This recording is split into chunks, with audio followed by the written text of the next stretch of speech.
স্বাগত সবাইকে।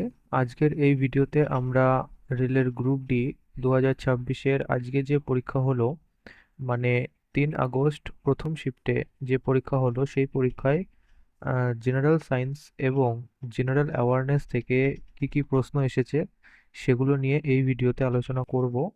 আর একটা কথা বলে রাখি, জেনারেল অ্যাওয়ারনেস মানেই হচ্ছে কারেন্ট অ্যাফেয়ার্স থেকেই ম্যাক্সিমাম প্রশ্ন এসেছে। স্ট্যাটিক জিকে খুব কম বললেই চলে।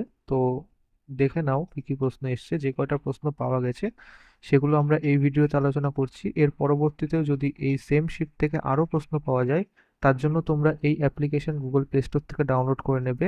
এই অ্যাপ্লিকেশনের তোমরা এই এক্সাম অ্যানালাইসিস যে অপশনটা আছে, এই অপশনে তোমরা আরও যে প্রশ্ন যদি আমরা পাই এখানে আপডেট করে দেব। আর পরবর্তী সেকেন্ড শিফট, থার্ড শিফট এবং 4 তারিখ, 5 তারিখ, 6 তারিখ যে কয়দিন পরীক্ষা আছে, যে কয়টা শিফটের প্রশ্ন আমরা পাবো এই অপশনে আমরা আপডেট করে দেব। ঠিক আছে, তো গুগল প্লে স্টোর থেকে এই অ্যাপ্লিকেশনটা ডাউনলোড করে নেবে যদি প্রয়োজন হয়। তো দেখো, প্রথম প্রশ্নটি এমন ছিল যে এপিইডিএ সম্প্রতি কোন রাজ্য থেকে জিআই ট্যাগ প্রাপ্ত তেজপুরের লিচু, ঠিক আছে, এই তেজপুর লিচু রপ্তানিতে সহায়তা করেছে? এটি হচ্ছে অসমের। অসমের এই তেজপুরের লিচু রপ্তানিতে সাহায্য করেছে এপিইডিএ।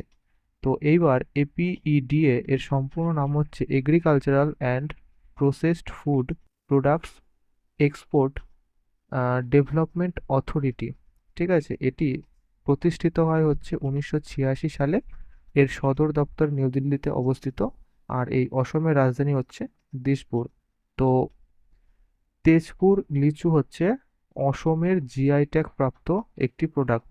এটা মনে রাখবে, খুবই গুরুত্বপূর্ণ এই প্রশ্নটি। পরবর্তী প্রশ্ন দেখে নিই। এই নরওয়ে চেস, এখান থেকে প্রায় পরীক্ষায় প্রশ্ন আসে, বিভিন্ন পরীক্ষায় এখান থেকে তোমরা প্রশ্ন দেখতে পেয়ে যাবে। এই গ্রুপ ডি পরীক্ষাতেও এখান থেকে এই প্রশ্নটা এসছে যে এই নরওয়ে চেস 2026-এর মহিলাদের শিরোপা কে জিতেছে?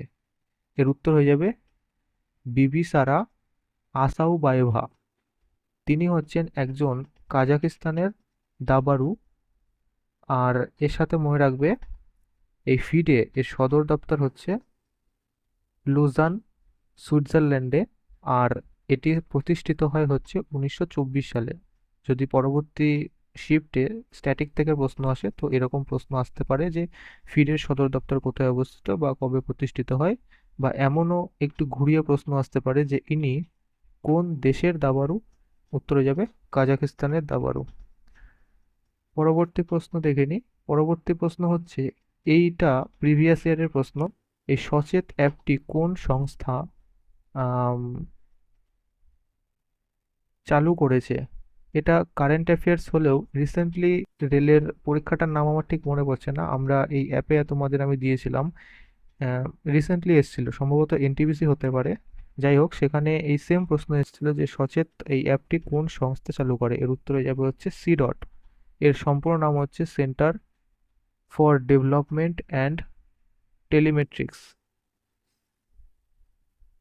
এইবার এখান থেকে তোমরা স্ট্যাটিক হিসেবে এটা মনে রাখতে পারো যে এই এনডিএমএ এর সদর দপ্তর হচ্ছে কোথায় অবস্থিত? নিউ দিল্লি। আর এই সি ডট প্রতিষ্ঠিত হয় হচ্ছে 1984 সালে। পরবর্তী প্রশ্নের দিকে চলে যাই। পরবর্তী প্রশ্ন হচ্ছে 2026 সালে পদ্মবিভূষণ প্রাপ্ত ডিএন রাজম কোন বাদ্যযন্ত্র বাজানোর জন্য বিখ্যাত? উত্তরে যাবে বেহালা। এইবার এখানে অতিরিক্ত তথ্য দেওয়া আছে, এটা একটু তোমরা পড়ে নেবে। এখান থেকেও তোমরা ভেবো না যে শুধু প্রশ্ন পড়লেই হয়ে যাবে। এই তোমরা দেখবে, একটা জিনিস খেয়াল করে দেখবে যে ধরো প্রথম শিফটে তো এই প্রশ্নটা এসছে, দেখবে দ্বিতীয় শিফটে বা পরবর্তী যে কোনো দিনে একটু ঘুরিয়ে এই অতিরিক্ত তথ্যের থেকে তোমাদের প্রশ্ন দিয়ে দেবে। তো অবশ্যই এই অতিরিক্ত তথ্যগুলিকে হালকাতে নেবে না। পরবর্তী প্রশ্ন, এই অভিনেতা বিজয়, যাকে থালাপতি বিজয় নামে আমরা চিনি, তো তিনি যে রাজনৈতিক দল গঠন করেছেন তার নাম কি, যিনি 2026 সালে তামিলনাড়ু বিধানসভা নির্বাচনের পর মুখ্যমন্ত্রী হিসেবে শপথ নেন? তো এর উত্তর হয়ে যাবে হচ্ছে টিবিকে, শর্টে টিবিকে, টিবিকে মনে রাখো তাহলে হয়ে যাবে। আর এর প্রতিষ্ঠাতাই হচ্ছেন অভিনেতা বিজয়। আর এর সাথে মনে রাখবে তামিলনাড়ুর রাজধানী চেন্নাই। পরবর্তী প্রশ্নে চলে যাই। দেখো তোমাদের আমি যেমনটা বলেছিলাম যে জেনারেল অ্যাওয়ারনেস মানেই ম্যাক্সিমাম প্রশ্ন এসেছিল কারেন্ট অ্যাফেয়ার্স থেকে, তোমরা এখানে দেখতে পাচ্ছ। তো পরবর্তী প্রশ্ন দেখো কারেন্ট অ্যাফেয়ার্স থেকে, ফেব্রুয়ারি 2026-এ প্রধানমন্ত্রী নরেন্দ্র মোদী ও ফরাসি প্রেসিডেন্ট ইমানুয়েল ম্যাক্রন দ্বিপাক্ষিক শীর্ষ বৈঠক কোথায় অনুষ্ঠিত হয়েছিল? তো এর উত্তর হয়ে যাবে মুম্বাইতে। এটি হচ্ছে আহ, ভারত ও ফ্রান্সের কৌশলগত অংশীদার। আর ফ্রান্সের রাজধানী প্যারিস, ফ্রান্সের রাষ্ট্রপতি হচ্ছেন ইমানুয়েল ম্যাক্রন। আর এই ভারত ও ফ্রান্সের মধ্যে কৌশলগত অংশীদারিত্ব শুরু হয়েছিল 1998 সালে। আচ্ছা, পরবর্তী প্রশ্ন, বেঙ্গালুরুতে অনুষ্ঠিত ইন্ডিয়ান অ্যাথলেটিক্স সিরিজ 2026-এ 8.15 মিটার দিয়ে পুরুষদের লং জাম্পে স্বর্ণপদক কে জেতে? উত্তর হয়ে যাবে হচ্ছে মুরালি শ্রীশঙ্কর। তিনি একজন ভারতের লং জাম্পার। আর এর সাথে মনে রাখো যে ব্যাঙ্গালোর হচ্ছে কর্ণাটকের রাজধানী। পরবর্তী প্রশ্ন দেখে নিই। এপ্রিল 2026-এ মাদ্রিদে অনুষ্ঠিত লরিয়াস ওয়ার্ল্ড স্পোর্টস অ্যাওয়ার্ডে Laureus world sportsman of the year কে নির্বাচিত হয়? এর উত্তর হয়ে যাবে কার্লোস আলকারাজ। কার্লোস আলকারাজ হলেন একজন স্পেনের টেনিস খেলোয়াড়। এটা খুবই গুরুত্বপূর্ণ, মনে রাখবে, স্ট্যাটিক থেকে পরবর্তী শিফটে প্রশ্ন আসতেও পারে যে কোন দেশের কার্লোস আলকারাজ, কোন দেশের টেনিস খেলার? উত্তরে যাবে স্পেনের। আর এর সাথে লরিয়াস অ্যাওয়ার্ডকে খেলার পুরস্কার বলা হয়। আর স্পেনের রাজধানী হচ্ছে মাদ্রিদ। পরবর্তী প্রশ্ন দেখে নি। পরবর্তী প্রশ্ন হচ্ছে 2026 সালের 26শে অক্টোবর প্রথমবারের মতো প্যারিসের বাইরে ব্যালন ডি'অর পুরস্কার বিতরণী কোন শহরে অনুষ্ঠিত হয়? উত্তর হয়ে যাবে লন্ডন। আর এর সাথে মনে রাখো যে এটি ফ্রান্স ফুটবল ম্যাগাজিন প্রদান করে। আর লন্ডন হচ্ছে যুক্তরাষ্ট্রের রাজধানী। প্রথম ব্যালন ডি'অর প্রদান করা হয় হচ্ছে 1956 সালে। আর লিওনেল মেসি সর্বাধিকবার এই ব্যালন ডি'অর পুরস্কার জিতেছেন। পরবর্তী প্রশ্ন, আরও 2026 গ্রীষ্মকালীন ক্রীড়া শিবির কোন রাজ্য সরকার চালু করে? এর উত্তর হয়ে যাবে মধ্যপ্রদেশ। মধ্যপ্রদেশের রাজধানী ভোপাল। বর্তমান মুখ্যমন্ত্রী হলেন মোহন যাদব। আর এর সাথে মনে রাখবে ভোপালকে হ্রদের শহরও বলা হয়। আর ভারতের সর্বাধিক বনাঞ্চল রয়েছে। পরবর্তী প্রশ্ন দেখে নিই। 6 থেকে 8 এপ্রিল 2026-এ অনুষ্ঠিত আরবিআই, রিজার্ভ ব্যাঙ্ক অফ ইন্ডিয়ার এমপিসি মানে মনিটারি পলিসি কমিটি এর বৈঠক কততম ছিল? এর উত্তরে যাবে 60তম। আর এর সাথে মনে রাখবে আরবিআই সদর দপ্তর মুম্বাইতে অবস্থিত। আরবিআই প্রতিষ্ঠিত হয় 1935 সালে। এমপিসিতে 6 জন সদস্য থাকেন।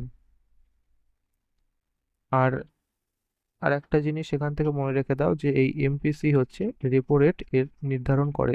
পরবর্তী প্রশ্ন এই রেপো রেট থেকে এসেছিল। দেখো ম্যাক্সিমাম প্রশ্ন কারেন্ট অ্যাফেয়ার্স থেকে, ঠিক আছে। ডিসেম্বর 2025-এ আরবিআই এমপিসি বৈঠকে রেপো রেট কত শতাংশ নামানো হয়েছিল? বা বলতে পারো যে বর্তমান রেপো রেট কত? এর উত্তরে যাবে হচ্ছে 5.25%। আর এর সাথে মনে রাখবে যে আরবিআই এর গভর্নর হচ্ছে সঞ্জয় মালহোত্রা। এইসব যে কারেন্ট অ্যাফেয়ার্স দেখতে পাচ্ছ ম্যাক্সিমামই আমাদের করানো এই অ্যাপ্লিকেশনে তোমরা কারেন্ট অ্যাফেয়ার্স অপশনেই তোমরা এইসব কারেন্ট অ্যাফেয়ার্স পেয়ে যাবে। যদি বিশ্বাস না হয় আগের যে কারেন্ট অ্যাফেয়ার্সটা দেখালাম, তোমরা এখান থেকে কারেন্ট অ্যাফেয়ার্স অপশনে গিয়ে ডিসেম্বর কারেন্ট অ্যাফেয়ার্স থেকে চেক করতে পারো। এই প্রশ্ন করানো প্রশ্নই, এবং খুবই কমন প্রশ্ন এগুলো যে রেপোর্টেড। তো ব্যাস, পরবর্তী প্রশ্ন আমরা দেখে নিই। 2 নভেম্বর 2025-এ ইসরো LVM-3M5 রকেটের মাধ্যমে দেশের সবচেয়ে ভারী যোগাযোগ উপগ্রহ কোন নামে উৎক্ষেপণ করে? এর উত্তর হয়ে যাবে CMS-03। ইসরোর সদর দপ্তর ব্যাঙ্গালোরে অবস্থিত। ইসরো প্রতিষ্ঠিত হয় 1969 সালে। আর এখান থেকে আরেকটা জিনিস মনে রাখো যে ইসরোর চেয়ারম্যান হচ্ছে V নারায়ণন। পরবর্তী প্রশ্নটি দেখে নিই। পরবর্তী প্রশ্নটি হচ্ছে 2026 সালের মে মাসে প্রবল ঝড়, বজ্রপাত ও বৃষ্টিতে 26টি জেলা, মানে কোন রাজ্যের 26টি জেলা ক্ষতিগ্রস্ত হয়? এর উত্তর হয়ে যাবে উত্তরপ্রদেশ। রাজধানী লখনৌ, মুখ্যমন্ত্রী যোগী আদিত্যনাথ। আর এর সাথে, এটা তো সবাই জানো যে গঙ্গা ভারতের প্রধান নদী। পরবর্তী প্রশ্ন। বিশ্ব ব্যাংকের সংশোধিত দিনে $3 আন্তর্জাতিক দারিদ্র্য সীমা অনুযায়ী 2022-23 সালে ভারতের চরম দারিদ্রতার হার কত ছিল? 5.3%। আর এর সাথে মনে রাখো যে বিশ্ব ব্যাংকের সদর দপ্তর হচ্ছে ওয়াশিংটন ডিসি, যুক্তরাষ্ট্রে অবস্থিত। প্রতিষ্ঠিত হয় 1944 সালে। আর এর সাথেই আমরা বর্তমানে এই কয়টা প্রশ্নই পেয়েছি। আর এই শিফটের আরো প্রশ্ন আপডেট হবে, সময়ের সাথে সাথে আমরা আরো প্রশ্ন পাবো। তো সবগুলোই আমরা এই অ্যাপ্লিকেশনে তোমাদের আমি দিয়ে দেবো। যেমনটা তোমাদের বললাম, এই অ্যাপ্লিকেশনের এক্সাম অ্যানালাইসিস অপশনে যাবে। সেখানে গেলে তোমরা এখানে সব একদম লিস্ট ওয়াইজ তোমরা পেয়ে যাবে। দেখো, প্রথম শিফটের এখানে প্রশ্ন আপডেট করা হয়েছে। বর্তমানে 18টা প্রশ্ন, এখানে আমি 15টা করালাম, এখানে 18টা আছে। এটা কিছু সময়ের মধ্যে 30+ আমরা করে দেব। ম্যাক্সিমাম প্রশ্নই ভুলভাল প্রশ্ন আমরা দিই না, যেগুলো পরীক্ষায় আসে। এক দুটো প্রশ্ন ভুল হয়ে যেতেই পারে, কারণ যেহেতু পরীক্ষা দিয়ে আসা ছাত্রছাত্রীর থেকে আমরা নিই, তো কোনো সময় এক দুটো প্রশ্ন ভুলভ্রান্তি হয়ে যায়, কিন্তু ম্যাক্সিমাম প্রশ্নে আমরা চেষ্টা করি যে সঠিক প্রশ্ন দেওয়ার। তো অবশ্যই গুগল প্লে স্টোর থেকে এই অ্যাপ্লিকেশনটা ডাউনলোড করে নেবে। ডাউনলোড করার পর এক্সাম অ্যানালাইসিস থেকে তোমরা বাকি প্রশ্নগুলি করে নিতে পারবে। আর দ্বিতীয় শিফটের প্রশ্ন তোমরা এই অ্যাপ্লিকেশনে পাবে।